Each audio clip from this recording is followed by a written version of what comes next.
नाजरीन, रुपया पैसा में आपको खुश आमदीद कहते हैं। अच्छा, कभी कभार ऐसे होता है ना कि बंदा शशोपंच का शिकार हो जाता है कि सच बोलना है या नहीं। अब कुछ ऐसी मैं आपको बताता हूँ हमेशा कि असल में ये सच बोलना मेरी तरक्की की ना आड़े आ जाता हमेशा, क्योंकि पाकिस्तानी कौम और पाकिस्तान में सच्चा आदमी इंतहाई नापसंद किया जाता है, क्योंकि सच सबसे नापसंदीदा चीज़ सच है पाकिस्तान में। ये बुरा ना मानना, मैं फिर सच ही बोलूँगा। और मैंने आपको बताया था कि एक बुज़ुर्ग ने मुझे दुआ दे दी कि तुम टीवी पे जब भी आओगे तुम्हारे मुंह से सच ही निकलेगा। अगर तुम झूठ बोलने की कोशिश करोगे तो इशारों में फिर तुम सच बोलोगे, शायरी में फिर तुम सच बोलो। तो अब माजरत के साथ कि मैं कहना तो बहुत कुछ चाहता हूं, लेकिन अगर मैंने कह दिया तो पाकिस्तान में तूफान मच जाएगा। आप और मैं, हम सब जानते हैं कि मशरिक़ वुस्ता के अंदर, मुझे याद है पड़ोसी फिल्म जो है ना, पड़ोसी मुल्क जो है ना, वो थोड़ी जुबान लड़खड़ा रही है। पड़ोसी मुल्क की एक बड़ी मशहूर शख्सियत है गोविंदा। तो वो फिल्म के अंदर हमेशा कहते हैं कि मैं तुम्हारी तरफ हूं, और इशारा उनका अपनी तरफ होता है। तो अब आप समझने की कोशिश करें कि मशरिक़ वुस्ता के अंदर हम यकीन करें जो हक पर है हम उसी की तरफ हैं। ये इशारा हमेशा अपनी तरफ क्यों हो जाता है? खैर, मैं बड़ी बारीक, देखो अब मैं दूसरे एंकरों की तरह नहीं हूं। अच्छा, मैं आपको एक मजे की बात बताऊं, मैं पहला पाकिस्तान का टेलीविजन एंकर हूं। बाकियों में तो इतनी बसीरत ही नहीं है, बुरा ना मानना यार, मैं थोड़ा इस मामले में, गुरूर तकब्बुर की बात नहीं है, गुरूर तकब्बुर का हमेशा सर नीचा होता है। लेकिन मैं एक वैसे आपको बात बता रहा हूं कि यार मैं पहला टीवी एंकर हूं पाकिस्तान में जिसने बोला कि डोनाल्ड ट्रंप साहब को आपको जो है नोबेल पीस प्राइज देना चाहिए। हुकूमत पाकिस्तान ने 1.5 महीने बाद कहा था, मैंने नहीं कहा था। कुरान पे हाथ रख के बताओ, मैं अकेला टीवी एंकर था जिसने कहा था डोनाल्ड ट्रंप साहब को नोबेल पीस प्राइज मिलना चाहिए। अब हुकूमत पाकिस्तान ने भी तजवीज़ कर दिया है कि डोनाल्ड ट्रंप साहब को नोबेल पीस प्राइज मिलना चाहिए। नहीं समझ में आई आपको? बेटा, आपको समझ आएगी भी नहीं। आप एलईडी के दौर में ट्यूबलाइट हो, एलईडी के दौर में ट्यूबलाइट हो। आप लोगों को मेरा सुनाया लतीफा भी 2 दिन बाद समझ में आएगा। यानी ऊंट बैठ भी जाए तो गधों से फिर भी ऊंचा दिखता है। नहीं समझ में आई? सारी बातें मेरी एक दिन में समझ नहीं आएंगी। मेरे साथ बहुत ही अहम मेहमान शामिल गुफ्तगू हैं, जनाब जुनैद नकी साहब। वेलकम करता हूं आपको शो में जुनैद नकी साहब। सर बहुत शुक्रिया। इससे पहले कि मैं आपको भी मुब्तला कर दूं और आपको भी अवहाम का शिकार कर दूं, मैं आपको वजाहत के साथ बता दूं कि तरफदारी छोड़ दो, मेरा मुंह ना खुलवाओ। कौन किसकी तरफ है यह मुझसे ना बात करवाना, बस मुझे यह बताना कि जो मशरिक़ वुस्ता के हालात ख़राब हुए हैं, इसके पाकिस्तान की मईशत पर क्या असरात होंगे। और मुझे पहली दफ़ा पता लगा है ये स्ट्रेट्स ऑफ हुर्मुज को क्या कहते हैं? आबियाना नहीं, आबना, क्या आबनाए हुर्मुज, आबनाए हुर्मुज कहते हैं। नहीं, मुझे आती है, मुझे पता है। बात कुछ ऐसी है कि ज़रा मेरा उर्दू का तलफ़ुज़ थोड़ा बदल गया है हालात वाक़यात की वजह से। तो आपकी जानिब आऊँगा कि ये आबनाए हुर्मुज भी ईरान वाले कहते हैं हम बंद कर देंगे। तो पाकिस्तान की मईशत पर इसके क्या असरात होंगे, ये बताइएगा। बिस्मिल्लाहिर्रहमानिर्रहीम। अली नासिर साहब बहुत शुक्रिया, हमेशा आप मदू करते हैं जी। देखिए, मईशत पे मैं टू द पॉइंट बात कर लेता हूँ। चूँकि हम ऑयल बेस्ड कंट्री हैं और उन्होंने जो इसराइल ने और अमेरिका ने साथ मिल के उनकी जो इंस्टॉलेशन है, आप कहें कि उनकी जो गैस फील्ड है, जो कतर के साथ उनकी पार्टनरशिप में गैस फील्ड, बड़ी दुनिया की सबसे बड़ी गैस फील्ड, उसको जो है वो हिट किया है। और इस वक्त जो है वो जिस तरह से भी जो भी मेथड्स थे, पाबंदी के बावजूद भी, तो जो ऑयल की तरसील थी वो भी, और गैस फील्ड, ये दोनों जो है मुतासर हुई हैं। और ऑयल पे प्राइसेस जो हैं वो एक यकसर एकदम से तब्दील हो गए। साथ साथ हमारे यहाँ जो है वो डॉलर का प्रेशर आ गया है, तो हमें डबल हिट हुआ है। एक तो ये कि हमें ख़रीदारी करनी है महंगी, और जो जिस दामों पे भी अब हम करेंगे, क्योंकि हमें जो पेमेंट्स है वो US डॉलर में है, तो हमें डबल हिट हुआ है। हमारे यहाँ जो है वो एनर्जी के प्राइसेस अक्सर तब्दील, आपने देख लिया कि प्राइसेस तब्दील भी हो गए, और अब इंडस्ट्री की जो कॉस्ट ऑफ प्रोडक्शन थी वो यकसर तब्दील हो गई है। तो जो बात की जा रही थी कि जी एक्सपोर्ट पर ध्यान दें, और जो है वो रॉ मटेरियल के लिए हम जो है वो वफाकी हुकूमत जो है वो सपोर्ट करेगी, ख़ास तौर पे कॉटन की इंपोर्ट में, क्योंकि अभी इस वक्त तो हम 50% से ज़्यादा जो है वो कॉटन इंपोर्ट कर रहे हैं। तो अब जो है वो एनर्जी का भी मसला, और जो डॉलर पैरिटी है, तो एक्सपोर्ट, टेक्सटाइल एक्सपोर्ट जो कि आधी से ज़्यादा एक्सपोर्ट आपकी वो है। साथ साथ जो लोकल इंडस्ट्री है वो भी चूँकि एनर्जी पे ही है, तो एनर्जी प्राइसेस यकसर तब्दील होंगे। और अब आने वाले दिनों में जो बिजली के बिल में एक रिलीफ आपको नज़र आता था, वो आपको नज़र आना बंद हो जाएगा। और ये वैसे भी 3 महीने के लिए एक ऐलान था आर्जी तौर पे, लेकिन अब वो जो उसके अंदर चेंजेस आने वाले हैं मुतवक्का तौर पे, क्योंकि लग रहा है कि ये थोड़ी सी प्रोलॉन्ग्ड होने जा रही है। पहले 3 हफ्ते की बात हो रही थी, अल्लाह करे ये 2 ही हफ्ते में ख़त्म हो जाए, लेकिन मुझे कुछ समझ में नहीं आ रहा कि ईरान का क्या स्टांस है इसके ऊपर, और क्या समझते हुए वो ये चीज़ प्रोलॉन्ग कर रहे हैं। और यूरोपियन यूनियन का स्टैंड डिफरेंट है, चाइना, रशिया, कोरिया, उनका स्टैंड थोड़ा डिफरेंट है। और पाकिस्तान के लिए भी ख़तरनाक बात यह कि सियासत को तो छोड़ दीजिए, बात यह कि खुदा न खास्ता अगर इजराइल हमदर्द कोई रजीम जो है वो आकर ईरान में बढ़ जाती है, तो फिर पाकिस्तान क्या करेगा? क्योंकि ज़ाहिर बात है, अगर रजीम चेंज होती है तो फिर कोई ना कोई तो आएगा, और अगर नहीं होती तो चलो कोई बात नहीं, चलता रहे निज़ाम। ये भी कोई दोस्त तो नहीं, फिर गलत निकल गया। देखिए बहरहाल वो देखिए, आपके हमदर्द होने से या लफ्ज़ी हमदर्दी देने से अरब वर्ल्ड ने ऐलान किया है इतना बड़ा हमदर्दी देने का। उस हमदर्दी के नतीजे अभी तक आप देख रहे हैं कि क्या आ रहे हैं। नतीजा यही है कि रोज़ाना ईरान हिट हो रहा है, उसकी कोई एक इंस्टॉलेशन जो है वो इम्पॉर्टेंट इंस्टॉलेशन जो है उसको वो हिट करते हैं, और बड़ा सोफिस्टिकेटेडली और स्मार्टली जो है वो ईरान को वापस जो है वो दिहाइयों पीछे, जैसे हमने देखा पहले एक वॉर में उनको एंगेज किया, देखा कि ये एक बड़ी ताकत के, अब वो वहाँ पे रिजीम जो है वो जो भी उसकी जो है वो मीडिया पे एक हाइप क्रिएट की जाए। देखिए वो अगर एक खबर चलाते हैं अपने मीडिया पर, जैसे कि उन्होंने कहा कि साहब हम 2 हफ्ते बाद ये करेंगे जो करेंगे, लेकिन 2 दिन बाद कर दिया, उसकी वजह यह है कि वो एलिमेंट ऑफ सरप्राइज को यूज़ कर रहे हैं। और मेरे ख्याल से इस वक्त अमन सलामती की ज़रूरत है, तो वैसे लफाजी तो करने में कोई बुराई नहीं, लेकिन लफाजी कर लेते हैं। जैसे आपने कहा अरब लीग का तो बड़ा अहम, बहुत ही मौसर इदारा है, यकीन करें। और OIC एक ऐसा मौसर इदारा है, ये महातिर मोहम्मद साहब ने कहा था, भाई मैंने नहीं कहा था, उन्होंने एक अपनी तकरीर के अंदर OIC की कहा था OIC। तो बुनियादी बात यह कि वहाँ पर भी करारदादें मंजूर हो गई हैं, हमने कश्मीर पर भी करारदाद पास करवा ली है।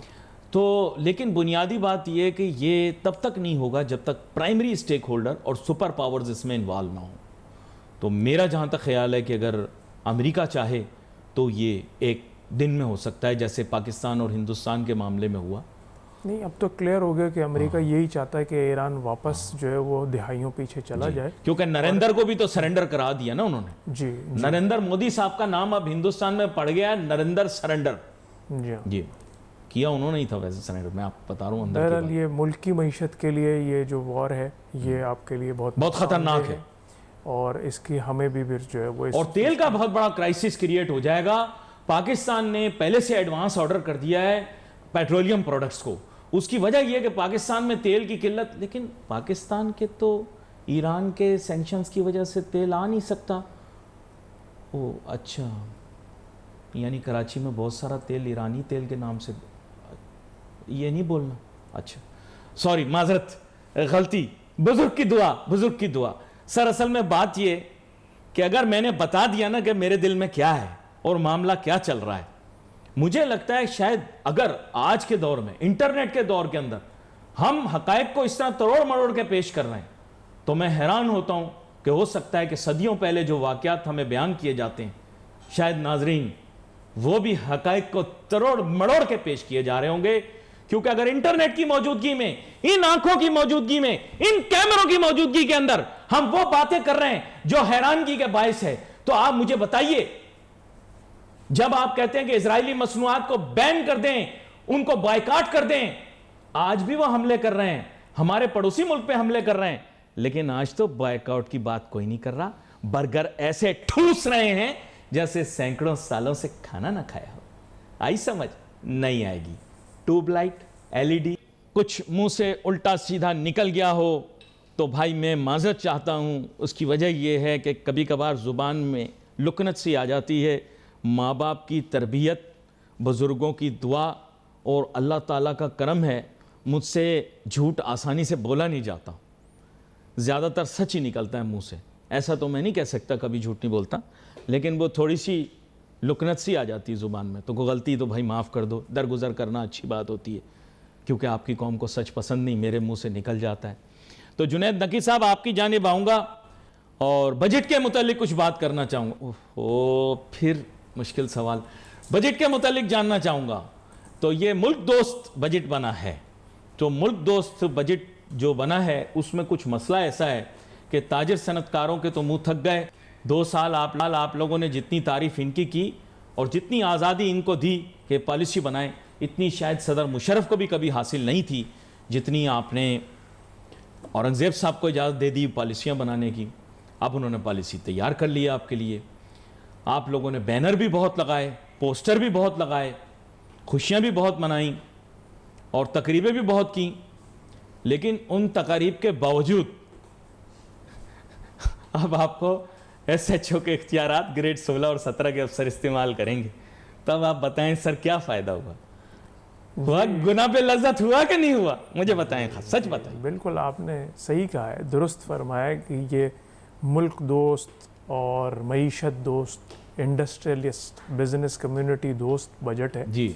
और वो दोस्ती जो है वो इस तरह से निभाई गई है कि आपको जो है वो इस बजट में जो टारगेट्स हैं वो 12.33 ट्रिलियन थे पिछले दफ़ा, और अब जो है वो FVR का टारगेट जो है वो 14.5 के करीब जो है वो नए बजट में जो उनको टारगेट दिया गया है।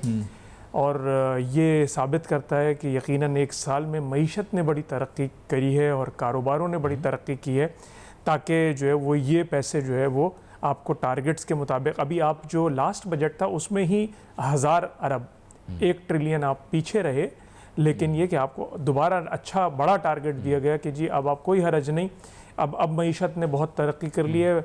अब जो वो पाँचों घी में और सर कढ़ाई में है कारोबारियों का, इंडस्ट्री का, तो ये दोस्ती निभाई गई। उसके साथ साथ जो है वो आपने जिक्र किया कि ऑर्डिनेंस भी आया और क्लॉजेस भी आई। सबसे पहले तो दोस्ती निभाई गई कि जी आप जो है वो 1100 गाड़ियाँ जो है अफसरान को नई ख़रीद के होंडा सिटी 1500 सीसी दीजिए, ऑर्डर हो गए हैं और इंशाअल्लाह ताला वो FVR ऑफिसर्स के पास होंगी और वो दोस्ती निभाते हुए वो उन गाड़ियों में बैठ के खुदाई इख्तियारात, यानी कि आप जो है वो उन्होंने अब आएंगे, जो इंडस्ट्री चला रहा होगा तो जिनके मिजाज यार में आएगा कि नहीं आपने जो है वो माल सही जगह नहीं रखा, आपने प्रोडक्शन फ़्लो फॉलो नहीं किया। पहले FVR ने कहा था कि बंदा नहीं आएगा, हम कैमरा से ऑनलाइन सर्वेलेंस करेंगे क्योंकि हम चाहते हैं ह्यूमन इंटरेक्शन कम हो, लेकिन चूँकि दोस्ती निभाई है मईशत के साथ तो उन्होंने कहा कि जी दोस्ती निभाएं तो पूरी तरह निभाएं। अब जो है वो बंदा जाके जी वो ग्रीट करे कि जी आप सही तरह नहीं चल रहे हैं, आइए अब आपको गिरफ़्तार करके हम ले जाते हैं। तो ये जब बात तय हो रही थी, जब ये कागज़ों में आ रही थी, तो चूँकि दोस्ती निभानी थी तो शहबाज शरीफ साहब की नज़र से ये रह गया, लेकिन अब जो है वो उन्होंने इसका नोटिस ले लिया है कि यार दोस्ती इतनी ना निभाओ, ज़रा थोड़ी सी कम करो, इनको जो है वो इतना कि ये मर ही ना जाएं, कहीं बिल्कुल सांस तो आती रहे, तभी तो इनसे पैसे लोगे। तो उसका नोटिस ले लिया गया है। Federation of Pakistan, chamber of commerce, सातों टाउन एसोसिएशन कराची की भी और मुल्क के सारे हिस्सों से ही वो इसके ख़िलाफ़ जो है वो आवाज़ उठाई गई, इस दोस्ती के ख़िलाफ़ कि ये दोस्ती भाई दोस्ती। लेकिन सर असल में हुकूमत और ताजिर बिरादरी का जो रिश्ता है ना, ये सास बहू का रिश्ता है जी। तो आप लोगों ने माँ बेटी का रिश्ता बना लिया, ये प्रॉब्लम कर दिया आपने। जी देखिए ये रिश्ता बड़ा नाजुक रिश्ता हो, माजरत के साथ बुरा ना मानिएगा। ताजिर सनतकार बिला वजह जाके चापलूसी और खुशामदों में टाइम ज़ाया कर रहे हैं, तारीफ़ों के पुल बांध रहे हैं, अखबार वाले सहाफ़ी आ रहे हैं, वो आपसे आपकी बात नहीं कर रहा मैं, और ताजिर सनतकार हमारे जो भाई हैं, आप भी मेरी तरह लग रहा है किसी बुजुर्ग की आपने दुआ ली हुई है, तो आपसे भी नहीं किया जाता ये सब कुछ। लेकिन इतनी तारीफ़ें की गई, यकीन करें इतनी किसी हसीना की तारीफ़ की जाए वो आपसे शादी करने को तैयार हो जाए। यकीन करें दीवानों की तरह हमारी ताजिर सनतकार बिरादरी ने हुकूमत की तारीफ़ें की, आड़ी टेढ़ी उल्टी सीधी पॉलिसियां बनाई इन्होंने, मईशत की ऐसी कम, लेकिन आप लोगों ने तारीफ़ें इतनी की, फिर उसके बाद अब रोना किस बात का? माजरत के साथ पसंद की शादी की है तो अब भुगतो। सर मैं कोरंगी एसोसिएशन की पिछली 3 दिनों की रोदाद आपके सामने मुख्तसरन बता। बिल्कुल बिल्कुल, आप बताएं। हमारे साथ हफ्ते को यानी कि परसों फेडरल मिनिस्टर मुस्तफ़ा कमाल साहब मौजूद थे। जी जी। हमने फेडरल बजट के ऊपर उनसे बात करी और उनसे कराची के ऊपर बात करी और उनसे ये मुख्तसरन एक जुमला कहा कि जी देखिए कुछ समझ में नहीं आ रहा, आपकी एक यहाँ पे पावर है, सीटों पे आप ही हैं, जिस तरह भी हैं आपकी सीटें हैं प्रोविंस में भी और नेशनल असम्बली की भी, कराची की रिप्रेजेंटेशन, तो कराची का नामो निशान किधर है? जब फेडरल बजट बन रहा है तो आप K4 का प्रोजेक्ट आपने भी देखा है, आप यहाँ के मेयर रहे हैं, नाजिम रहे हैं, उस वक्त ये लकीली इनिशिएट हो गया दोबारा। अब 20 साल गुजर गए और अब जब 50 अरब की ज़रूरत है तो बजट में आपने 3.5 अरब रुपए जो है वो रखवा दिए। और कहाँ है आवाज़, कहाँ है कराची वाला? आप सारे मुल्क की शाहराएँ बनवाते हैं, आप खुंजराब से लेके जीवनी तक देखें सारी। मुझे एक छोटी सी ब्रेक पे जाना है, ब्रेक से वापस आते हैं, फिर कराची के मुतालिक बात करेंगे कि कराची के ऊपर कितना बजट लगेगा। लेकिन नाजरीन वाज़े तौर पर बता दूं कि एक बड़ा पॉलिटिकल डायमेंशन चेंज हुआ है। जो मुकामी, आप अल्फाज पता नहीं बदलते रहते हैं, कभी मुकामी कह देते हैं, कभी उर्दू बोलने वाले, कभी किरान की आलियाँ, तो बात यह है कि ये एक पैसिव माइनॉरिटी बन चुके हैं, आपको पता ही नहीं लगा। मुशर्रफ साहब दुनिया में तो नहीं है, लेकिन बेटा ऐसी गेम करके आपके साथ चले गए ना, बुरा आदमी नहीं था लेकिन ऐसी गेम करके गया है ना कि आपके याद करेंगे। अब देखिए मैं चाह नहीं रहा था कि आज जज्बाती गुफ्तगू हो, लेकिन बजट के मुतल्लिक बात हुई तो जुनैद साहब भी जज्बाती हो गए, और इनका जज्बाती होना भी जायज़ है, ज़ाहिरी बात है, ये भी टैक्स देते हैं, हम सब लोग टैक्स देते हैं, हम सब पाकिस्तानी हैं। लेकिन क्योंकि प्रोग्राम कराची से नशर किया जा रहा है, ये कोरंगी भी कराची के अंदर मौजूद है, ये भी कराची के रिहायशी हैं और हम सब पाकिस्तानी हैं, नो डाउट अबाउट इट। लेकिन ये एक फ्रैंक फैक्ट है ना कि आप जहाँ रह रहे होते हैं या जिस शहर होते हैं उसकी तरक्की के मुतल्लिक जज्बाती होना, तो ये तो एक हक है बुनियादी। तो इनका कहना ये है कि, तो मेरा कहना आपसे ये है कि अच्छा हुआ मौसूफ वफाकी वज़ीर आपके पास तशरीफ़ लाए। उनकी बड़ी एक देरीना ख्वाहिश थी मरदमशुमारी की, जब वो वज़ीर नहीं बने थे, तो अब वो मरदम, अच्छा सॉरी वो फिर गलत चला गया मैं, बुज़ुर्गों की दुआ, बात यह है कि मैं फंस जाऊंगा। खैर एनीवे जुनैद नकी साहब, बुनियादी बात यह है कि आप लोग बार बार कहते हैं कि 65% से ज़ायद कराची से रेवेन्यू रिसीव होता है। आप इस वक्त पाकिस्तान के सबसे बड़े सनती इलाका के नुमाइंदा के तौर पर टीवी पर बैठे हुए हैं, ये छोड़ देते हैं बाकी कराची को। अभी फ़िलहाल सिर्फ largest industrial area of Pakistan कह सकता हूँ, कह देता हूँ, वन ऑफ द लार्जेस्ट, हाँ वन ऑफ द लार्जेस्ट कह देता हूँ। चलो कंटेंशन ना हो क्योंकि कुछ लोग चैलेंज कर लेंगे, but I can tell you that it is, he is being humble. लेकिन nonetheless after this factual statement, what is the status of infrastructural development in this industrial area? बाकी कराची को छोड़ दें। सर बिल्कुल, मुझे एक जुमला सिर्फ इसमें फेडरल बजट से रिलेटेड और फेडरल से रिलेटेड बोलने दें। हाँ बोले। क्योंकि आपने डेवलपमेंट की बात की है और कराची की बात की है, और आपने कहा कि 65%, सर FBR के फिगर्स निकाल लें लेटेस्ट, 54% एक्सपोर्ट्स कराची से बिलोंग करती हैं। 54 एक्सपोर्ट्स प्योर 54% FBR के फिगर्स हैं। जब आप एक्सपोर्ट करते हैं तो वफाकी हुकूमत आपको एक्सपोर्ट डेवलपमेंट फंड जो एक्सपोर्ट से ड्राइव होता है, जो इनकम जनरेट होती है, उसका एक डेवलपमेंट फंड देती है। सिंध कराची के अलावा चेक कर लीजिए तमाम सूबाजात को वो फंड रिलीज़ हो रहा है, खर्च हो रहा है डेवलपमेंट के ऊपर और काम हो रहा है।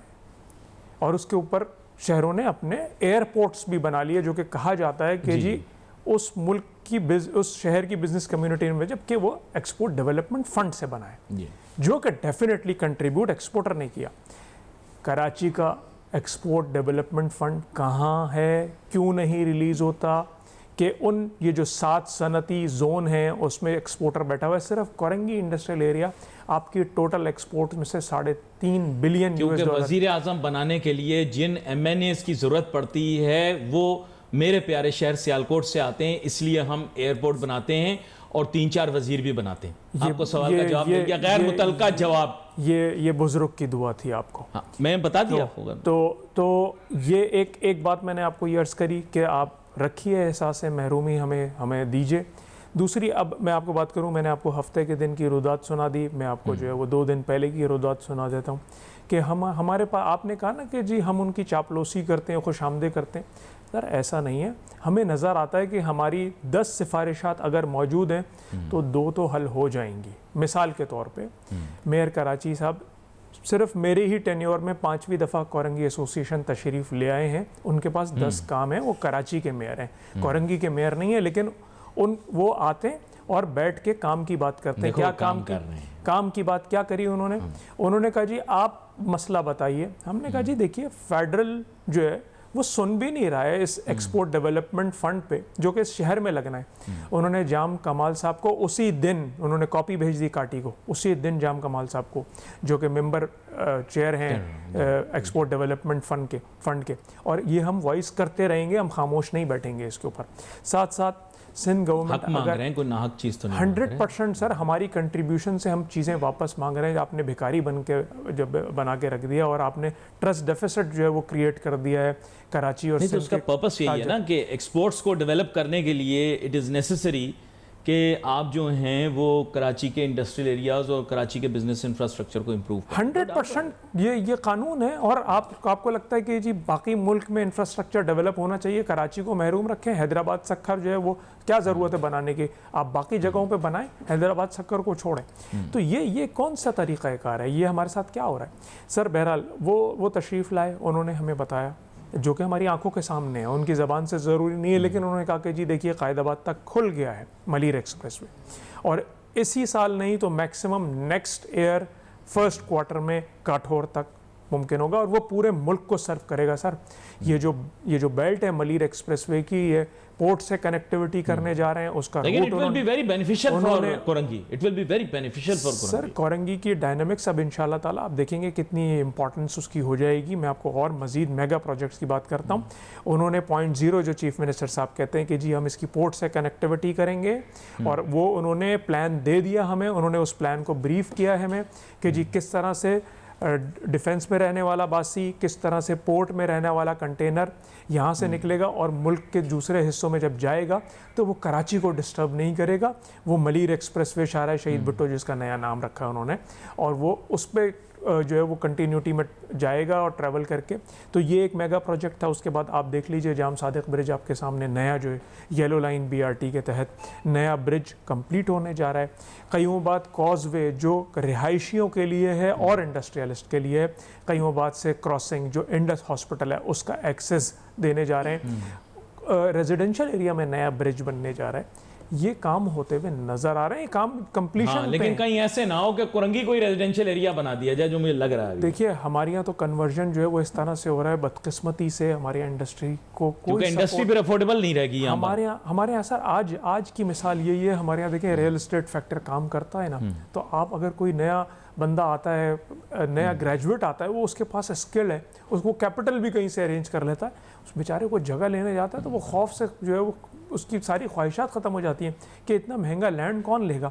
तो कोरंगी के इंडस्ट्रियल एरिया के अतराफ़ में जितनी आबादियाँ हैं वो कन्वर्जन हो रही हैं, सारी इंडस्ट्री और कॉटेज इंडस्ट्री उसके अंदर जो है ना वो इस्टेब्लिश होनी शुरू हो गई है और कीमतें कहीं से कहीं पहुंच रही हैं। लेकिन बहरहाल बात करने की ये है कि जिन चीज़ों पे हमारा कराची चार्टर हमने मेयर साहब से कहा है कि हम इंडस्ट्रियलिस्ट, कराची का इंडस्ट्रियल है, सातों टाउन है, और मेरी अल्हम्दुलिल्लाह सातों टाउन एसोसिएशन और हमारा कराची इंडस्ट्रियल फोरम एक बना हुआ है, उस पर हमने कम्युनिकेट भी किया है कि हम कराची चार्टर पे बात करें फेडरल में कि देखिए आप कराची को क्या समझते हैं, आपको कंट्रीब्यूट कर रहा है तो आप उसको कुछ तो एक नज़र तो उस पर आन के 1.5-2 साल में आप एक नज़र कराची पे देख ही लीजिए सिर्फ कि ये शहर कैसा है और किस हाल में है, क्योंकि आपको शायद थोड़ा सा लगे कि ये इस मुल्क का ही शहर है, बाकी आप दूसरी जगहों लेकिन पर अगर आप जाते हैं। कंपेयर करें ना, I will be very Frank, मैं कंपैरिजन्स करना नहीं चाह रहा, लेकिन दूसरे शहरों से अगर आप कंपैरिजन करें ना, you will be shocked sir ये